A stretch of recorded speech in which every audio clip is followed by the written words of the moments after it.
Okay folks, so I got my project all in Basecoat now, and if you kind of look at it, I don't know how close the camera is or if you can really see it, but it's black, but it kind of looks like interior latex. It's very flat. This is the way the Basecoat lays down. I ended up putting 3 coats on. I checked my edges, I touched up a few spots. Now I'm good to go. There's a few things you can do from here. I could put an intercoat clear down and then do my tape outs and do my designs from there, or I could put regular urethane clear down and really seal this black down and then sand that and figure out where I'm going to go. I've chosen the latter. I want to put some urethane on this, get this sealed down really good until I figure out what it is that I want to do for a graphic on here. So I mixed up some Sherwin-Williams 930 clear. It's a really fast clear. I'm just going to put a couple of quick coats on, just enough to provide a barrier over this Basecoat because it has to be clear coated, and it's going to be a barrier so that once it's dry and I sand it, I can tape out on it. It won't leave any tape marks. When I tape out my paint and I spray my other color, if I get a little blow through on this black, I'll be able to just wash it off or sand it off with no problem. With the intercoat clear, it's a little bit softer and it's a little bit more susceptible to solvents and things of that nature. I wanted something to really lock this down, so I'm going to go ahead and spray these all 2 coats of clear, and then we'll just let it dry, and then probably tomorrow I'll sand them down with some 600 and we'll figure out what we're going to do for a graphic.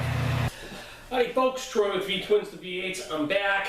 My project is now painted black and then clear coated with a couple of coats of urethane clear. So now I have a nice solid, clear, smooth surface to deal with. So what I'm going to do is I'm going to let this sit for a day. I've got another little project I'm working on.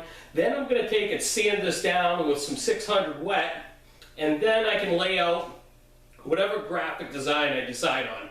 I'm either going to do flames or I'm going to do scallops. Flames, pretty self-explanatory. Scallops, you've probably seen them. They kind of look like points. There's like scalloped out and then they come down a point, so I'm thinking maybe something like that. I haven't really committed to anything, so right now I'm kind of in that thought process. I got another Evel Knievel helmet that I'm painting, so while I'm working on that, my wheels can be grinding away coming up with something. So I'm going to grab the camera and I'm going to show you what this stuff looks like. Here's our tank, looking pretty good considering that that nasty looking thing we've been banging and hammering and grinding on. So there's our tank.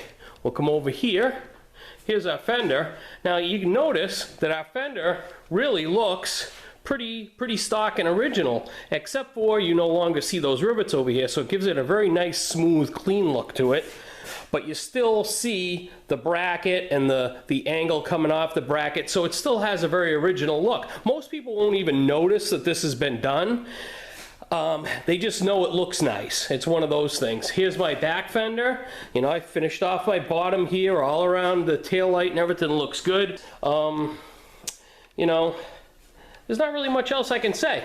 You know, it's 600 wet. When I come back on camera, I'll have this all sanded, and then we'll just figure out what we're going to tape out. So pretty much I'll sand it, I'll tape out whatever design it is. We'll mask off anything we want to remain black, and then we'll apply our secondary colors, whether it's 1 color, 2 color, whatever. We'll see. Thanks a lot.